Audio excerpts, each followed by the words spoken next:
à tous, je suis ravie de vous retrouver comme chaque semaine dans un nouveau récap info. Comme chaque semaine, je décrypterai donc avec mon invité l'actualité de ces derniers jours et des jours à venir, qu'elles soient locales ou nationales. Et j'ai aujourd'hui à mes côtés le député La République En Marche de la première circonscription de l'Isère, Olivier Véran, bonjour. Bonjour. Merci d'avoir répondu à mon invitation. Vous êtes également rapporteur général de la commission des affaires sociales et toujours neurochirurgien au CHU. Neurologue au CHU Grenoble-Alpes. C'est bien ça. Et vous continuez d'ailleurs à assurer vos rendez-vous un petit peu. Le lundi matin, voilà. Voilà, un petit peu malgré votre emploi du temps très chargé. Alors, je vous propose, pour débuter, de rester à Grenoble pour le premier sujet. Le premier tour des élections municipales aura lieu dans un peu moins de 7 mois. Certains arpentent le terrain depuis très longtemps. C'est le cas, par exemple, de l'ancien maire de Grenoble, Alain Carignon, qui, à 70 ans, vient d'annoncer officiellement sa candidature. Lui, qui aura gouverné la ville une douzaine d'années, aura été ministre avant de passer 29 mois derrière les barreaux pour corruption. J'avais 3 ans à l'époque. Quel âge j'avais? Je réfléchirai à tout ça plus tard. J'étais beaucoup plus jeune que vous de toute façon. Et aujourd'hui, c'est donc avec la société civile qu'Alain Carignon veut repartir. Et écoutez-le, son programme est déjà prêt. Aujourd'hui, nous inaugurons en quelque sorte le siège de l'alternance, c'est-à-dire le lieu à partir duquel on peut débattre ensemble de ce projet pour Grenoble. Nous avons la municipalité la plus ringarde qu'on puisse trouver sur les questions écologiques. Et le prochain maire doit être le maire éco-responsable. Il y a deux perspectives qui vont s'offrir, soit la continuation qui conduit à la paupérisation de la ville et à la ghettoisation des quartiers, soit un nouveau départ, une nouvelle perspective avec une requalification de la ville qui soit en même temps sensible à la transition et qui sauvegarde la planète. Le collectif de la société civile veut élaborer avec les Grenoblois un projet pour la ville, un projet qui traite de son attractivité, de sa sécurité, de sa propreté, des mobilités. Vous savez que sur les mobilités, on a un projet de monorail entre Veurey et Crolles, que sur la sécurité, nous voulons rétablir les caméras 24 heures sur 24 avec un PC opérationnel. Donc il s'agit sur tous ces sujets de proposer des solutions aux Grenoblois, d'en débattre avec eux, de façon à ce que ce projet devienne le projet de tous les Grenoblois. Alors Olivier Véran, qu'est-ce que vous pensez de cette candidature? Vous savez pourquoi est-ce que Grenoble a parmi les impôts locaux les plus élevés de France? Vous allez me répondre. Parce qu'il y a eu un maire un jour qui a creusé une dette sans fin dans la ville de Grenoble, en achetant tout ce qu'il voulait, sans regarder, et qui se moquait totalement des générations suivantes. Ce maire, c'était Alain Carignon. Donc quand il parle des réalisations qu'il a faites, et certes il en a faites, mais il ne les a jamais financées. Et pire que ça, il est parti sur une affaire politique, c'est quand même l'homme politique le plus lourdement condamné de l'histoire de la Ve République. Et quand il est parti non seulement en laissant la ville avec une très forte dette, mais avec une image très péjorative. Et ensuite, il a fallu ramer pendant des années, voire des décennies, pour que Grenoble retrouve une image qui était positive. Il y a eu les années d'Esto, qui ont été des années forcément que je trouve tout à fait à mon goût. Et puis, depuis quelques années, une espèce de recul sur le plan de l'investissement. C'est pas de la faute de Carignon, c'est plutôt la faute du maire actuel. Donc, il ne faut pas ne voir en Alain Carignon que le maire corrompu qu'il a été, qui a manipulé les gens, qui a manipulé les médias, qui a manipulé les responsables politiques. Je ne vois pas que le maire qui fait des attaques personnelles avec des méthodes, franchement, qu'on ne voit que chez lui, et je le dis, et qui ne sont pas correctes. Je vois le maire qui a laissé une ville en ruine à son départ et qui s'en moquait complètement de l'intérêt général. Donc j'entends le discours aujourd'hui, cette espèce de campagne de rédemption, presque le fils prodigue. Alors, il n'a pas l'âge du fils, il a payé sa dette à la société. Mais les mêmes causes produisent les mêmes conséquences. Est-ce qu'on confie les rênes d'une ville? Est-ce qu'on confie les finances publiques? Est-ce qu'on confie nos impôts locaux? Est-ce qu'on confie le développement économique? Est-ce qu'on confie le développement environnemental d'une ville et d'une métropole comme la nôtre à quelqu'un qui n'a pas su agir pour l'intérêt général et qui s'en est mis plein les poches? Moi, je pense que non.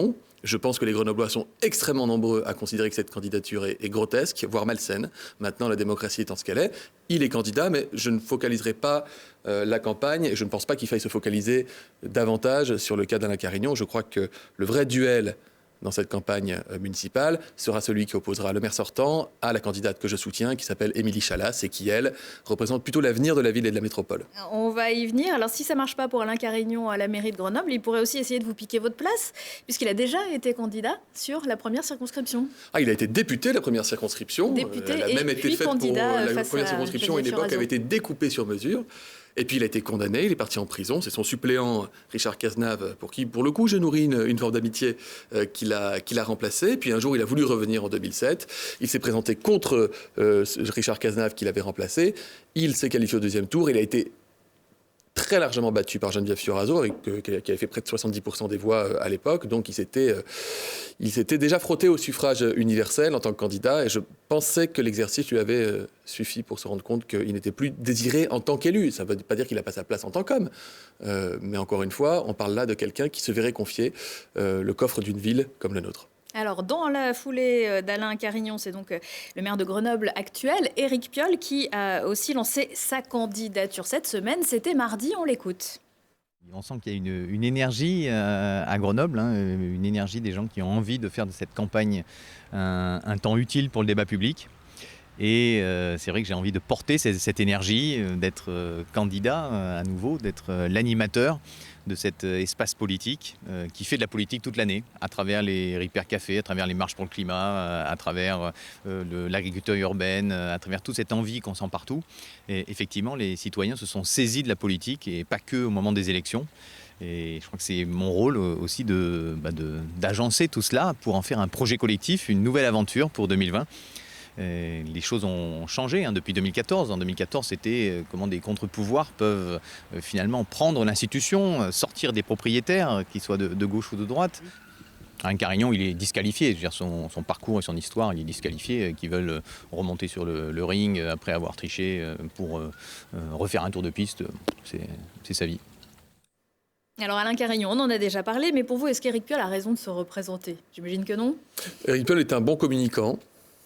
Je vois le t-shirt, les images. J'ai vu qu'il avait cité le pape dans sa déclaration de candidature, qu'il a Nelson Mandela ou je ne sais plus qui a Gandhi, je crois, sur son t-shirt. Bon, il y a Gandhi, Simone Veil. J'imagine pas une seconde qu'il souhaite personnaliser ces grands noms de l'histoire, mais c'est un bon communicant qui s'adresse à un public particulièrement jeune, un public qui s'est mobilisé à l'occasion des élections européennes et qui a massivement voté pour une liste écolo. Donc là, je pense qu'on peut déjà se faire une idée de la cible qui va être la sienne pendant cette campagne. Il est tout à fait légitime pour se représenter. Il est maire sortant. Il n'a fait qu'un mandat.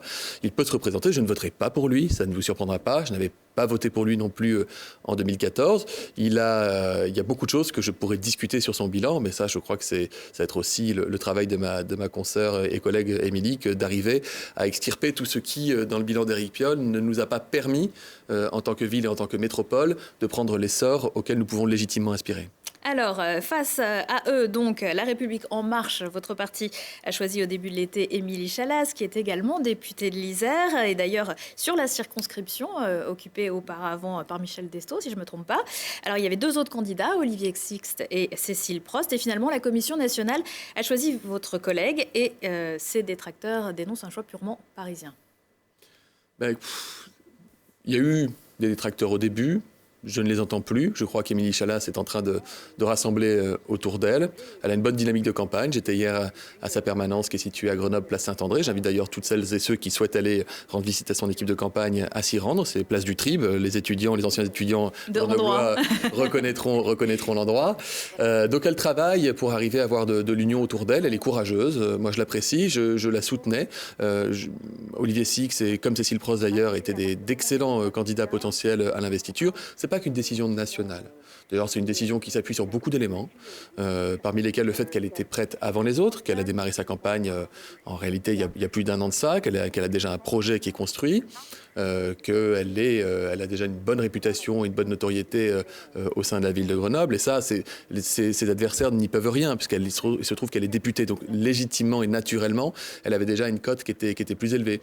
Donc, on fait le choix d'une femme jeune qui a débuté en politique il y a seulement 2 ans, mais qui a un grand parcours au sein des collectivités, puisqu'elle était directrice générale des services de communes auparavant, et qui a un vrai projet pour la ville. Donc moi, je la soutiens sans réserve.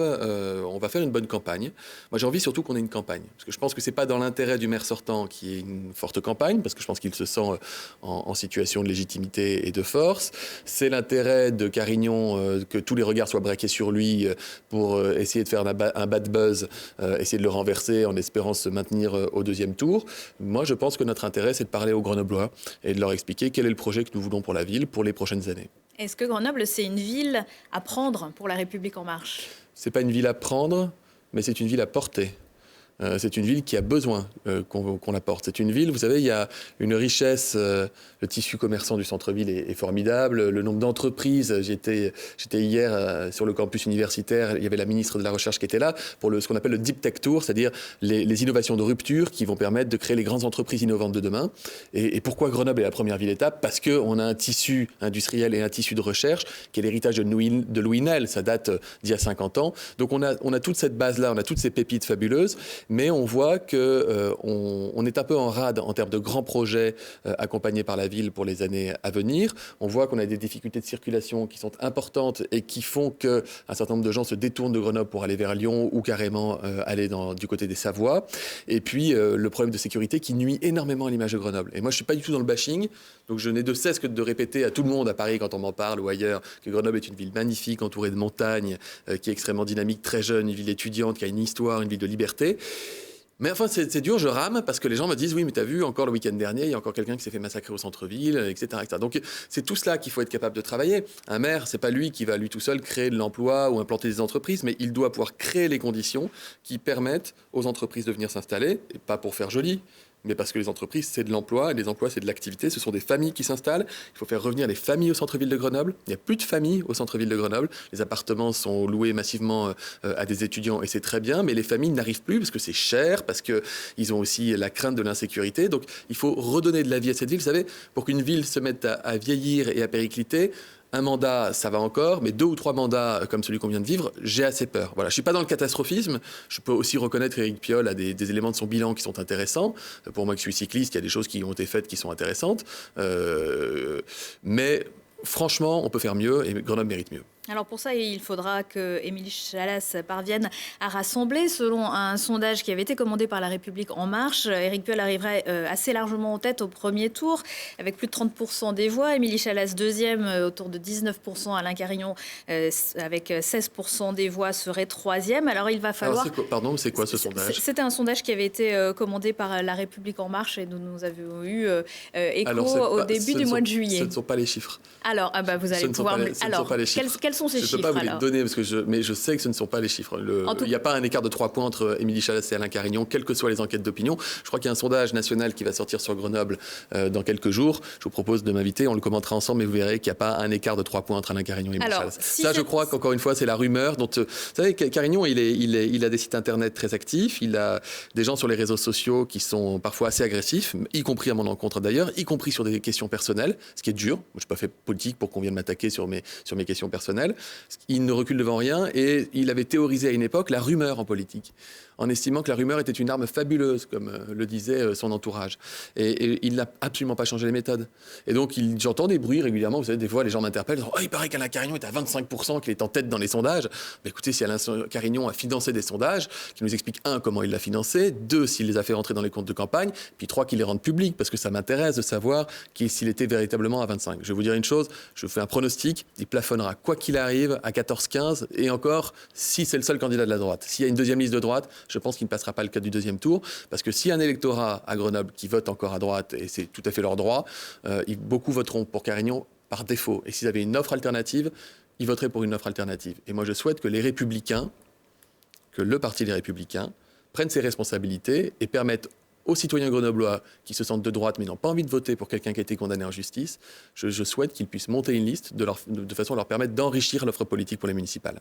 Donc, quoi qu'il en soit, si Éric Piolle et Émilie Chalas se retrouvent au deuxième tour, Émilie Chalas devra rassembler. Est-ce que c'est du côté des Républicains, de ceux qui ne montreront peut-être pas de liste ? Il n'y aura aucune alliance avec Alain Carignon.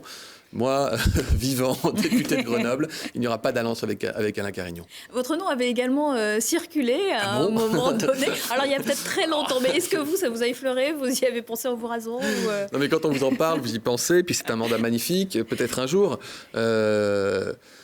C'est deux choses différentes. Moi, je suis député, je m'occupe de la sécurité sociale, de la santé. Je me suis engagé devant les électeurs à faire un mandat de 5 ans comme député.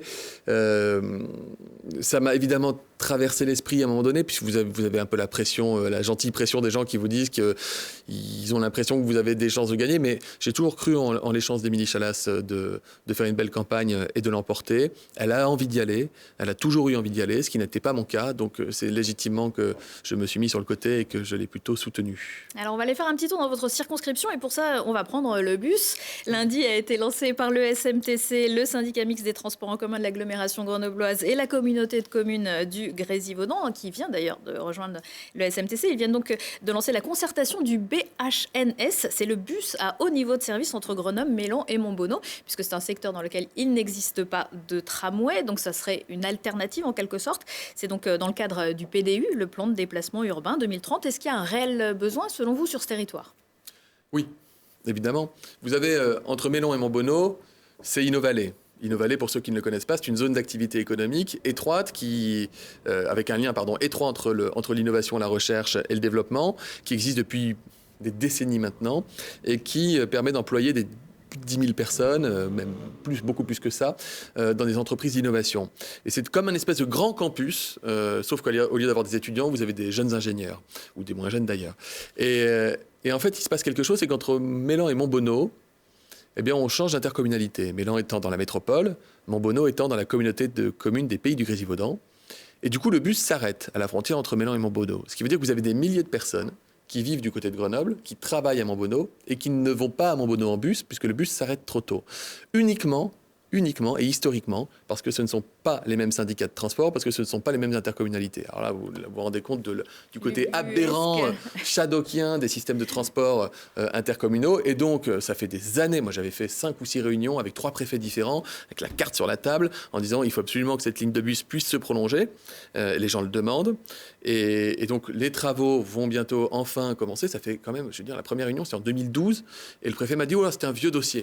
Donc, vous voyez, quand on se dit, il va falloir 10 ans pour faire passer. En fait, c'est 400 mètres de ligne de bus qu'il faut prolonger à un endroit où il faut faire 2-3 travaux. Enfin, c'est pas si compliqué que ça. Il y a eu beaucoup de recours, beaucoup de discussions. Évidemment qu'il faut un bus à haute fréquentation. Évidemment qu'il faut quelque chose qui soit respectueux de l'environnement. Il faut une voie dédiée, réservée pour que le bus... On en a besoin. Alors, il y a des gens qui préféraient avoir le tramway.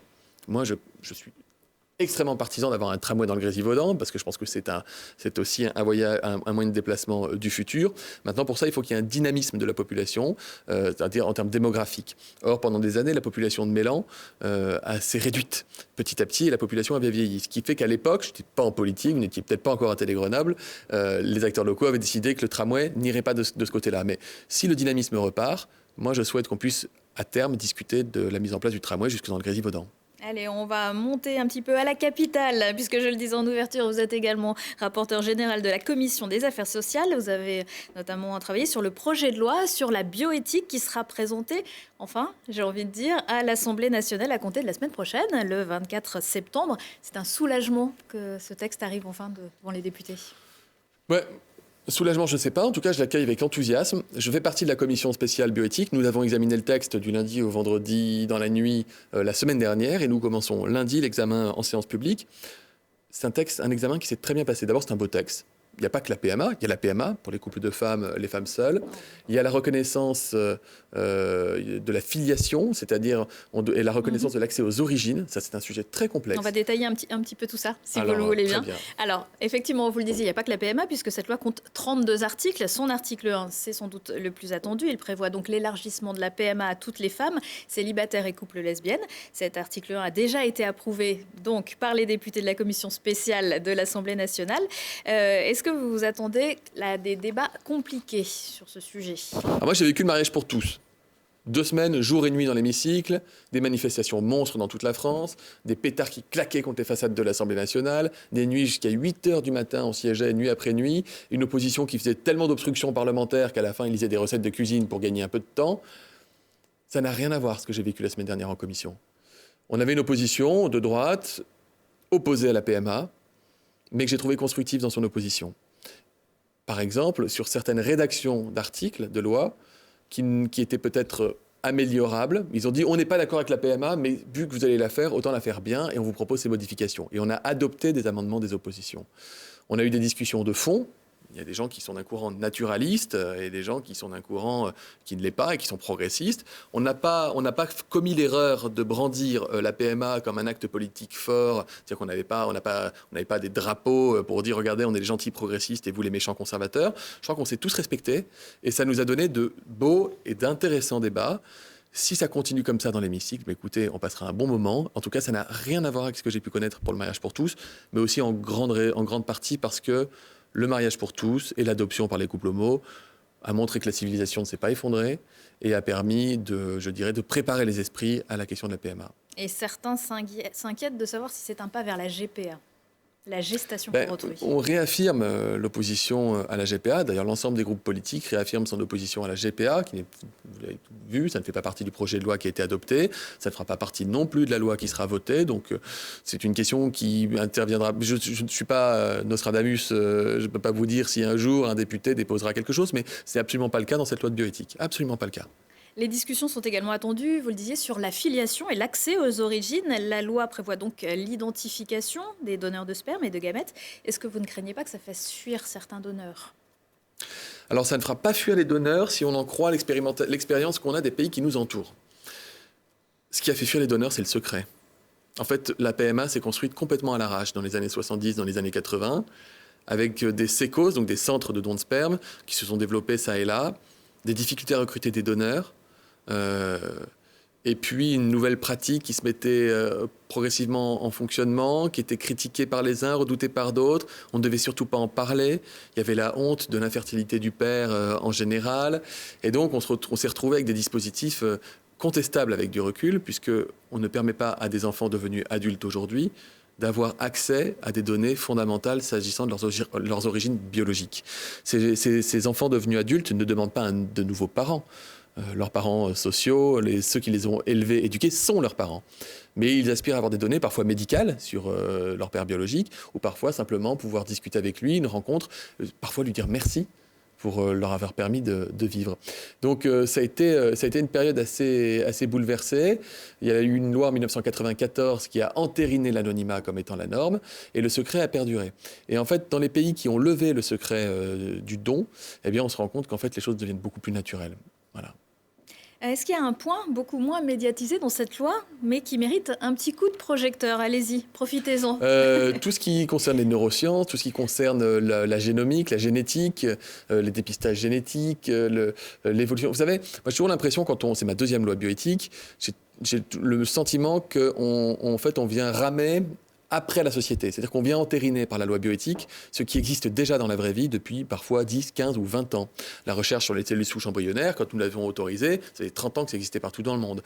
La PMA pour les couples de femmes, chaque année, il y a 3 à 5 000 femmes françaises qui vont avoir une PMA à l'étranger dans les pays qui nous entourent. Donc en fait, la loi bioéthique vient entériner. Et moi, je me disais, il faudrait un jour qu'on ait une loi de bioéthique qui soit capable d'anticiper. Parce que quand on est en train de parler de l'accès aux origines, par exemple, se développent sur Internet des sites Internet qui vous proposent pour $40 de faire ce qu'on appelle le séquençage de votre ADN et qui vous permet éventuellement de retrouver toute personne de votre famille biologique. Vous allez même peut-être apprendre par hasard que vous n'êtes pas l'enfant biologique de vos parents. Donc vous voyez, non mais ça va tellement vite en termes de technologie, ça va tellement vite. Oui, mais il y a peut-être une histoire très forte derrière qu'ils auraient envie de vous raconter si c'était le cas.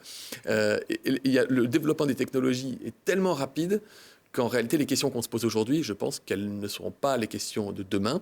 Et donc, je pense qu'il faut que nous révisions les lois de bioéthique plus fréquemment que ça. Mais il y a beaucoup de beaux sujets, je vous le disais, sur les neurosciences, sur la génétique, sur pas mal de choses, sur les nouvelles techniques de traitement. Voilà, c'est une loi vraiment intéressante. J'invite les Français qui en ont l'appétence à se pencher sur le texte, qui n'est pas un très long texte, et qui comporte beaucoup de choses qui nous importent. Vous travaillez donc étroitement avec la ministre de la Santé, Agnès Buzyn. Depuis quelques années, les urgences médicales sont sous tension. Le personnel est régulièrement en grève. On a entendu parler par des soignants de patients qui mouraient dans les couloirs. Agnès Buzyn a présenté à la rentrée un plan de 754 millions d'euros pour désengorger les urgences. Et pourtant, dans certains établissements, la grogne continue. Et la ministre a d'ailleurs annoncé cette semaine qu'elle voulait accélérer les choses. Oui, le plan de réforme des urgences, ça répond à la question initiale du mouvement de grogne dans les urgences. C'est-à-dire qu'au printemps dernier, moi j'avais reçu des aides-soignants, des infirmières, des urgences qui me disaient on en a marre. On sature, puis moi je me souviens des gardes que je faisais au PUMed, au CHU de Grenoble. C'est extrêmement compliqué, les conditions d'accueil des patients ne sont pas satisfaisantes, et puis le personnel est pressurisé en permanence. Enfin, c'est très compliqué. J'ai un profond respect pour les gens que je vois sur votre écran et qui travaillent dans les services d'urgence. Et au début, ils nous disaient, il faut que vous travailliez à réorganiser les urgences, il y a trop de patients, on n'arrive pas à faire face, etc. Donc il y a eu un grand plan de transformation qui a été pensé et créé tout au long de l'été et qui a été présenté par la ministre. En fait, les revendications ont un peu évolué au cours de l'été. Un, parce qu'il y a eu l'intervention des grandes centrales syndicales type CGT ou Sud, et qui maintenant parlent davantage de rémunération, d'ouverture de lits et d'augmentation de personnel.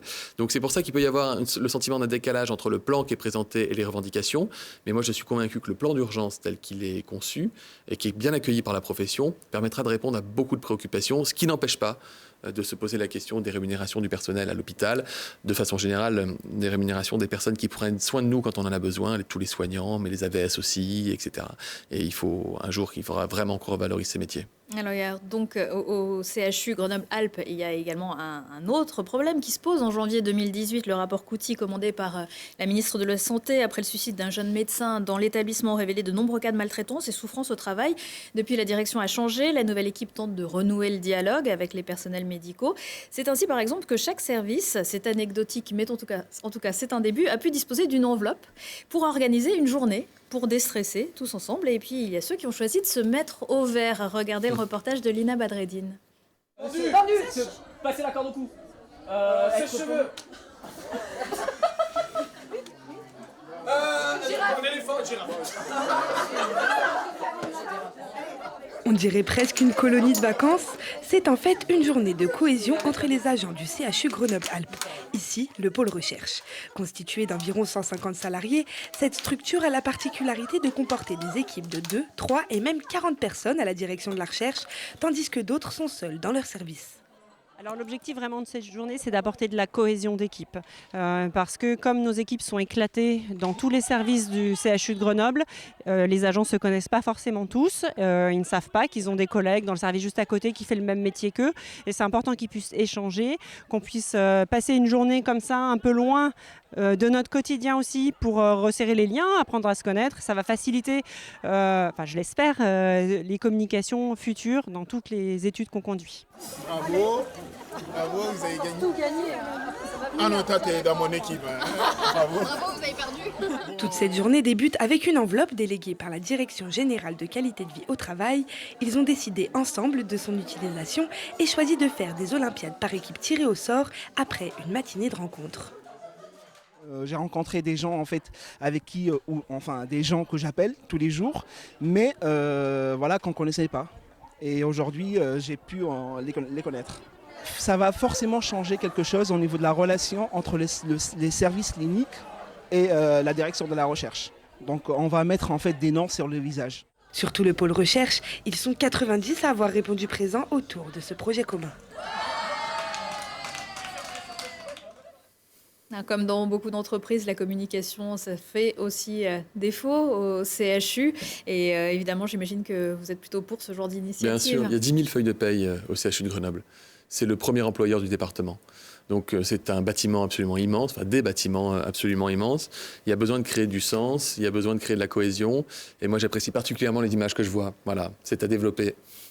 Alors, un tout autre sujet. À la fin du mois, le Parlement devrait discuter immigration. En début de semaine, le président Emmanuel Macron a estimé que l'on est parfois trop laxiste sur ce thème. Il a eu cette phrase qui, j'imagine, le restera. Il faut savoir si nous voulons être un parti bourgeois ou pas. Les bourgeois n'ont pas de problème avec l'immigration car ils ne la croisent pas alors que les classes populaires vivent avec. Est-ce qu'Emmanuel Macron est en train de se sarkosiser ou valsiser ? Non. Moi, j'étais pour le discours. Le président de la République, il dit quelque chose que les gens me disent partout. Je ne crois pas que le président ait appris ça aux Français. C'est plutôt les Français qui lui ont fait remonter. Dans ma circonscription, j'ai des communes comme Coran, Bivier, et puis j'ai les quartiers populaires de Grenoble. Certains quartiers populaires de Grenoble, certains sont classés en zone d'éducation prioritaire. Ce n'est pas pour rien si on double les classes de CP et de CE1 pour qu'il y ait seulement 12 enfants par classe dans certains quartiers de Grenoble pour justement essayer de gommer les inégalités. Ce qui était au cœur du discours du président de la République, c'était le côté insupportable des inégalités sociales qui perdurent, qui persistent. Vous savez que quand vous avez un enfant qui naît pauvre, il faut en moyenne 6 à 7 générations pour que le descendant direct puisse sortir de la pauvreté. Et ce qu'on constate, moi je le constate quand je vais me balader à Tesser, au quartier de l'Alma, et que je discute avec les gens, Je vous assure que c'est vrai. Le premier sujet dont on parle, c'est la sécurité. Alors, il n'a pas fait le lien directement entre immigration et sécurité, et heureusement, mais il a eu tout un discours construit autour des quartiers populaires en disant il faut faire quelque chose. Et puis, il faut rétablir de la mixité là où on en manque, il faut aller tirer les gens vers le haut, il faut leur permettre de s'émanciper par le travail, il faut mettre le paquet là-dessus. Et puis, il dit, à côté de ça, il parle aussi de la montée du communautarisme dans certains quartiers, qui est une réalité et dont vous parlent aussi les gens qui vivent dans les quartiers, parce qu'ils la voient au quotidien. Et quand vous allez rue de l'Alma, c'est rue de l'Alma que les gens me disent, qui m'appellent parfois en disant on a encore vu des gens qui viennent dealer, on pense avoir vu des armes, etc. C'est là-bas qu'on me le dit. Ce sont les gens qui vivent dans ces quartiers-là qui sont les premières victimes de l'insécurité. Et c'est quand on est dans ces endroits-là que parfois on se dit que la République fait par moments défaut. Donc il est important d'y mettre le paquet et de mettre le doigt sur le problème. Et s'agissant de l'immigration, le président parle d'un constat, c'est que le nombre de demandes d'asile se réduit en Europe, mais il augmente en France. Et ces demandeurs d'asile en augmentation en France ne viennent pas de pays d'Afrique subsaharienne. Ce ne sont pas nécessairement des gens qui ont traversé la Méditerranée sur une barque. Ce sont beaucoup de gens qui viennent de pays de l'Europe de l'Est. 3 en particulier, et 1 en particulier, en ce moment, c'est plutôt la Géorgie. Et il dit, en fait, est-ce qu'il n'y a pas un dévoiement du droit d'asile ?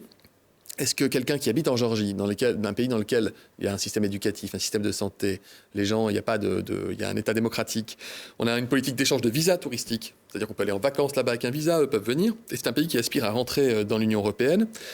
Comment est-ce qu'on explique qu'il y ait de plus en plus de ressortissants qui viennent déposer une demande d'asile, qui n'obtiennent jamais, puisque par définition, ils ne peuvent pas montrer qu'ils sont en danger dans leur pays, et qui par contre vont, mobiliser énormément d'énergie et de moyens à l'État, à la préfecture. Si moi j'avais passé une journée au guichet d'accueil des migrants là-bas, les ressources sont très fortement mobilisées pour quelques pays. Et du coup, comme on fait face à un afflux important, on accueille moins bien et insuffisamment des gens qui viennent de pays dans lesquels on ne peut pas vivre correctement. Et donc, on passe à côté de la politique d'intégration.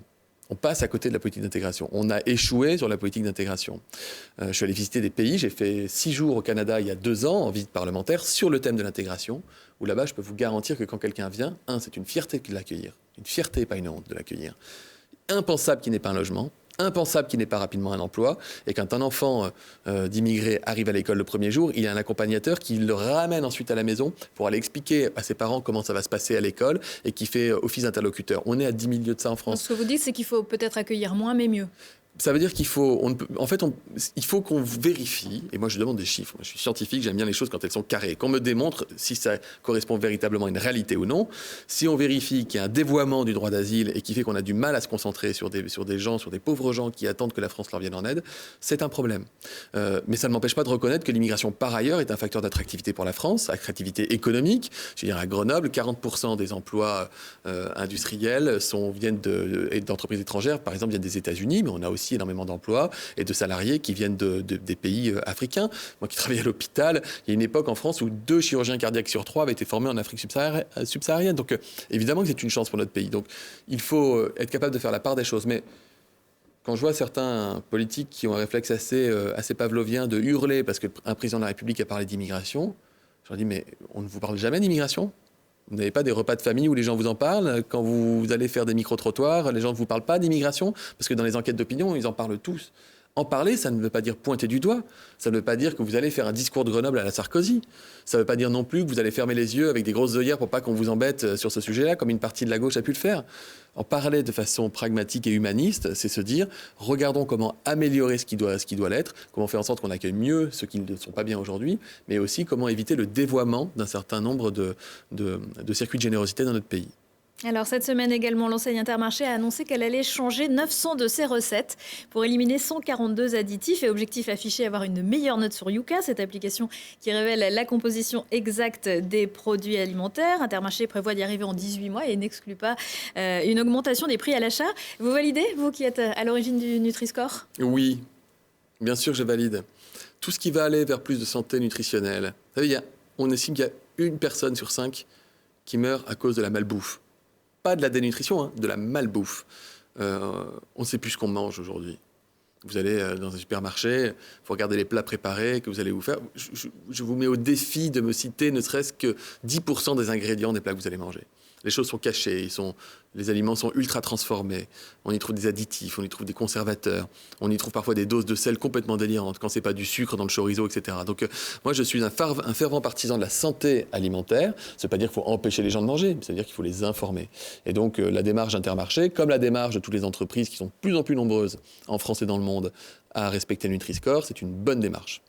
D'après un récent rapport de la Direction de la recherche, des études, de l'évaluation des statistiques publié fin août, les jeunes Français sont de plus en plus concernés par la surcharge pondérale. C'est aussi un problème dont qu'il faut prendre en compte. Bien sûr, mais en cause notamment les sodas, parce que le soda vient en plus du repas que vous allez prendre.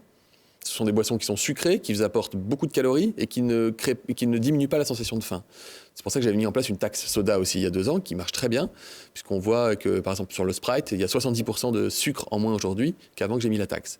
Et puis, il y a la malbouffe, qui est liée au fait que, je vous donne un exemple, 70% des communes de moins de 10 000 habitants n'appliquent pas de tarif social pour les cantines. Donc la cantine coûte trop cher pour des millions de familles. Et comme la cantine coûte trop cher, ça coûte finalement moins cher de filer 2 ou 3 euros pour aller acheter un sandwich ou de la malbouffe. Et donc, c'est extrêmement cynique, la malbouffe, parce qu'elle va percuter très durement les catégories sociales les plus fragiles. Et d'ailleurs, on voit qu'il y a 2 fois plus d'obésité quand on est fils d'ouvrier que quand on est fils de cadre.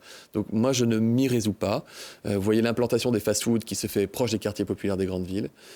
Tout ça est organisé, extrêmement cynique, et il en va de la santé de nos enfants. Donc oui, je suis très sensible à l'étude qui est sortie, et je crois que nous devons vraiment amplifier nos efforts en matière de santé nutritionnelle. Alors, un sujet qui vous préoccupe également, les moustiques tigres. On est mi-septembre. On en a marre des moustiques. Ils sont encore là. On n'arrive pas à s'en débarrasser. Ils partiront plus, c'est fini. Il y a d'ailleurs eu une campagne de démoustication il y a quelques jours. À l'île Verte, il y en avait une un peu plus tôt, assassinée. Et vous proposez de nouveaux moyens pour lutter contre ces j'avais moustiques. déposé une proposition parlementaire de loi visant à expérimenter de nouvelles façons de réduire les moustiques, et notamment les moustiques tigres, qui ont plusieurs particularités. Ils volent bas et ils piquent aussi la journée. Et puis ils s'accumulent, ils sont arrivés en Europe il y a quelques années, ils s'installent et leur présence est irréversible. Ils vont remonter jusqu'au Danemark à terme. Donc ils pullulent. Là, on voit sur vos images qu'ils adorent pondre des larves dans les eaux stagnantes.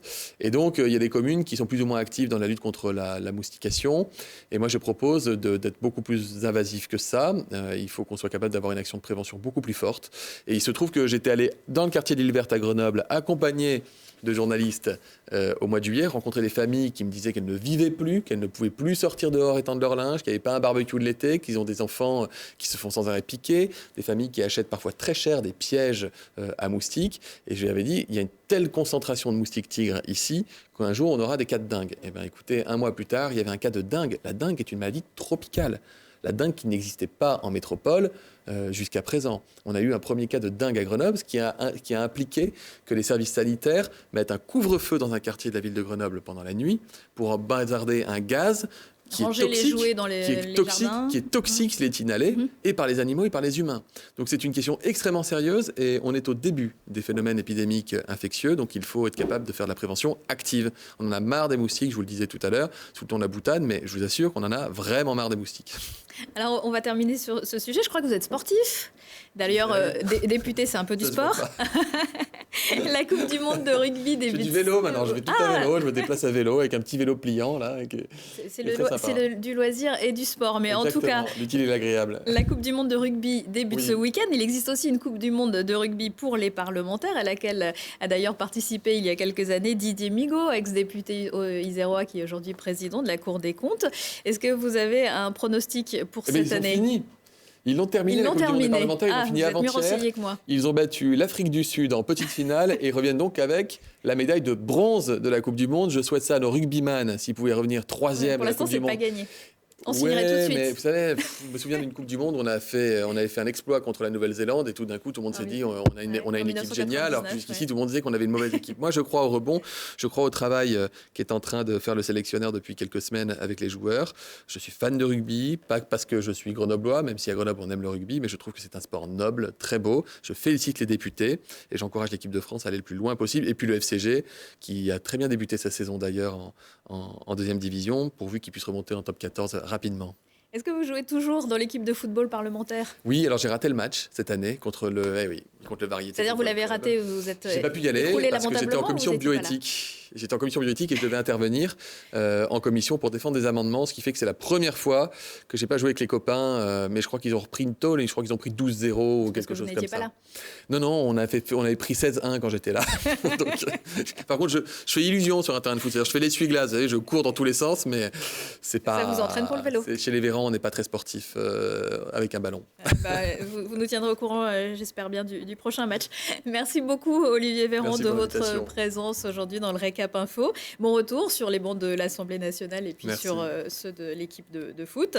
Quant à nous, on se retrouve très vite pour le JT et puis la semaine prochaine avec le Récap Info et un nouvel invité.